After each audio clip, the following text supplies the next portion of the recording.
2003 റിലീസായ ഫൈൻഡിങ് നീമോ എന്ന American animated adventure film എനിക്ക് കാണിച്ചു തന്നത് കടലിനടിയിലെ ഒരു അത്ഭുത ലോകത്തെ, പവിഴപ്പുറ്റുകളുടെ വലിയ ലോകത്തെ കുഞ്ഞു ക്ലൗൺ ഫിഷായ മെർലിനും റിഗാൽ ബ്ലൂ ടാങ്ക് ഫിഷായ ഡോറയും ചേർന്ന് കാണാതായ തന്റെ മകൻ നീമോയെ അന്വേഷിക്കുന്നതാണ് കഥ. മനോഹരമായ കാഴ്ചകളോടൊപ്പം പവിഴപ്പുറ്റുകളും കടലും നേരിടുന്ന മലിനീകരണത്തെ കുറിച്ചും ചിത്രം വരച്ചിടുന്നുണ്ട്. അന്ന് മുതൽ മനസ്സിൽ കയറിക്കൂടിയ ആഗ്രഹമാണ് കടലിന്റെ അടിയിലെ ലോകം ഒന്ന് അടുത്ത് കാണണമെന്ന്. ആ ആഗ്രഹം എന്നെ എത്തിച്ചത് ആൻഡമാനിലെ ഹവലോക്കിലെ നീമോ അഡ്വഞ്ചറിന്റെ അടുത്ത്. അപ്പോ അവിടെ വെച്ച് ഞാൻ നീമോയെ കണ്ടു, ഡോറയെ കണ്ടു, അങ്ങനെ കടലിന്റെ അടിയിൽ ഒരുപാട് അത്ഭുതങ്ങൾ കണ്ടു. അപ്പോ ആ കാഴ്ചകളും ആ കഥകളും ഒക്കെ നമുക്കൊന്ന് കാണാം.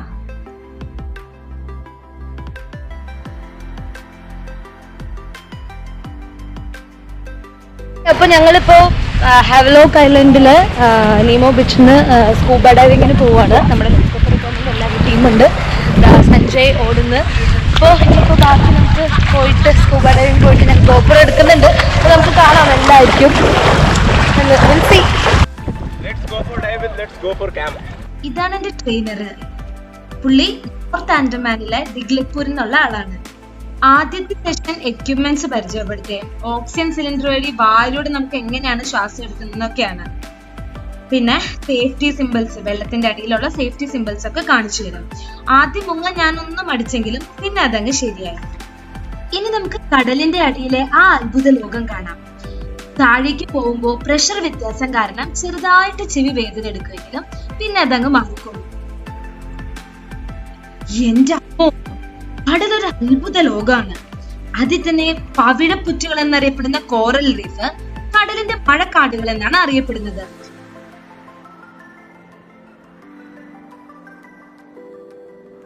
കടലിന്റെ അടിയിലെ കാഴ്ചകള് കണ്ടു പോകുമ്പോ എക്സൈറ്റ്മെന്റ് കൊണ്ടാണോന്ന് അറിയില്ല, ആ പ്രഷറിൽ വരുന്ന വ്യത്യാസം കാര്യമായിട്ട് ഞാൻ അറിയുന്നുണ്ടായില്ല.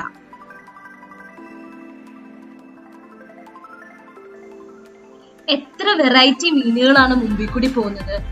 ആദ്യമൊക്കെ ഒന്ന് എണ്ണ എടുക്കാൻ ശ്രമിച്ചു, പിന്നെ മനസ്സിലായി കാര്യം അത്രയും അധികം വളരെ കളർഫുൾ ആയിട്ടുള്ള മീനുകളാണ് മുമ്പിലും പോകുന്നത്. അല്ല, വെറുതെ ഇങ്ങനെ ഈ കാഴ്ചകൾ മാത്രം കണ്ടു പോയാൽ മതിയോ? എന്താണ് കോറൽ റീഫ്? എങ്ങനെയാണ് ഇത് ഉണ്ടാവുന്നത്? എങ്ങനെയാണ് ഇവിടെ ഇത്രയും അധികം ആളുകൾ താമസിക്കുന്നത്?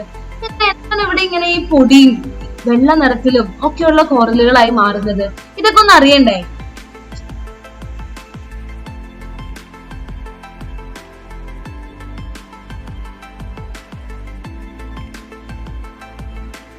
പവിഴപ്പുറ്റുകള് അത്ര നിസ്സാരക്കാരല്ല. കോടിക്കണക്കിന് വർഷം കൊണ്ടുണ്ടായവരാണ് ഞാനിപ്പോ കാണുന്ന ഈ ഓരോ പവിഴപ്പുറ്റും.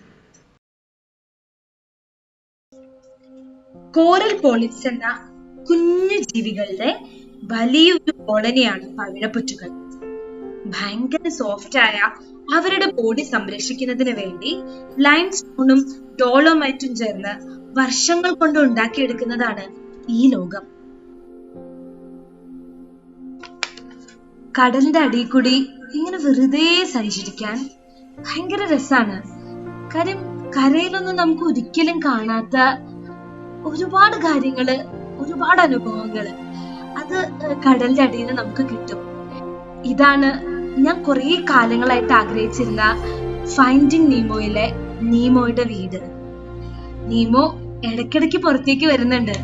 നമ്മളെന്തോ ഉപദ്രവിക്കാൻ ചെല്ലുന്നതാണ്, അവന്റെ വീട് അറ്റാക്ക് ചെയ്യാൻ വരുന്നതാണെന്ന് കണ്ട് ക്ലൗൺ ഫിഷ് പുറത്തേക്ക് വരുന്നത് കാണാൻ പറ്റി.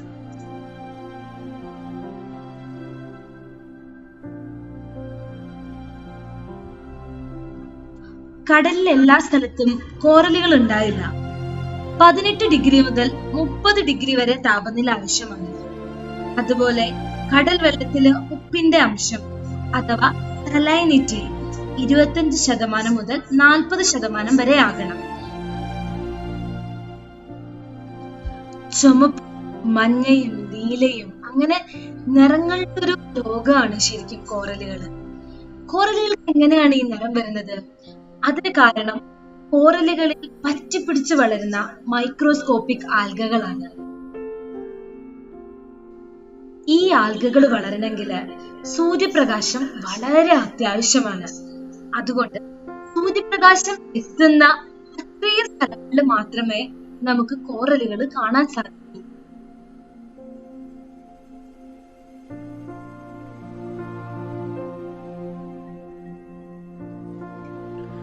അതുപോലെ ഓക്സിജനും തിരയിടിക്കുന്ന കടലും ശുദ്ധജലം എത്താത്ത കടലിലെ ഭാഗങ്ങളും അഴുക്കില്ലാത്ത കടൽ ജലവും പവിഴപ്പുറ്റുകൾക്ക് വളരെ അത്യാവശ്യമാണ്.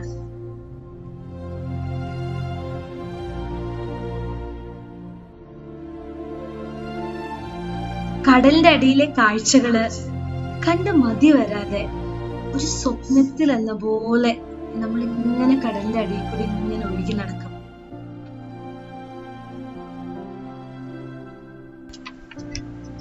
ഈ കാണുന്ന കോറലുകളും ഈ ഭംഗിയും ഇനി എത്ര നാളുണ്ടാകും? ഇവരൊക്കെ മരണത്തെ വളരെ അടുത്ത് കണ്ടുകൊണ്ടിരിക്കുകയാണ്. അതിന് കാരണം ചിലപ്പോ അറിഞ്ഞുകൊണ്ടോ അറിയാതെയോ നമ്മളൊക്കെ തന്നെയാണ്. ഗ്ലോബൽ വാർമിംഗ് കാരണം കടലിലെ താപനില ഉയരുന്നത് പാവം കോറലുകൾക്ക് സഹിക്കാൻ കഴിയാതെ അവര് നശിച്ചു പോകും. കോറലുകൾക്ക് നിറം കൊടുക്കുന്ന ആൽഗകൾ അവരിൽ നിന്ന് വിട്ടുപോയി കോറലുകൾ വെളുത്ത നിറമായി മാറും. പിന്നെ പതുക്കെ പതുക്കെ അവര് മരണത്തിലേക്ക് എത്തും. ഇതിനെയാണ് കോറൽ ബ്ലീച്ചിങ് എന്ന് വിളിക്കുന്നത്. കടലിലെ വലിയ തോതിലുള്ള മലിനീകരണം കാരണം പ്ലാസ്റ്റിക്, വലകളും, ഓയിലും, മൈനിങ്ങും എല്ലാം കാരണം സൂര്യപ്രകാശം ഏൽക്കാതെ ഈ പവിഴപ്പുറ്റുകൾ ഇല്ലാതെയാകും. ഒപ്പം സുനാമി പോലുള്ള പ്രകൃതി ദുരന്തങ്ങളും ഈ പവിഴപ്പുറ്റുകളുടെ നാശത്തിലേക്ക് എത്തുന്നു.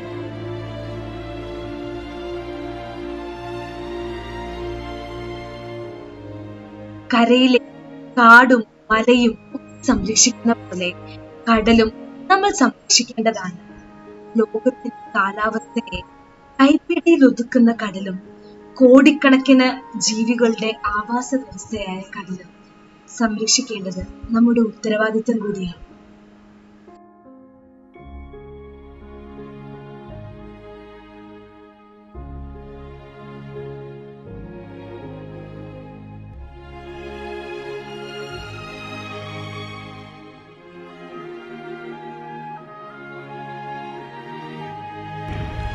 It was so good. It was so good. So beautiful. Nemo, Finding for Nemo സിനിമയിൽ കണ്ട നീമോ ഫിഷിനെ വരെ കാണാൻ പറ്റി. It was so good. ആൻഡമാനിൽ വരുന്ന എല്ലാവരും you must try scuba here with this team. This team. Okay? So good. So good. हम कहाँ जा रहे हैं अभी? पीछे पे. अच्छा. 2020 ഫെബ്രുവരി മാസത്തിൽ ലെറ്റ്സ് ഗോ ഫോർ എ ക്യാമ്പിന്റെ കൂടെ എംറാൾഡ് ഐലൻഡ് എന്ന പേരിൽ ആൻഡമാനിലേക്ക് നടത്തിയ യാത്രയിലാണ് ഈ മനോഹരമായ കാഴ്ച എനിക്ക് കാണാൻ സാധിച്ചത്.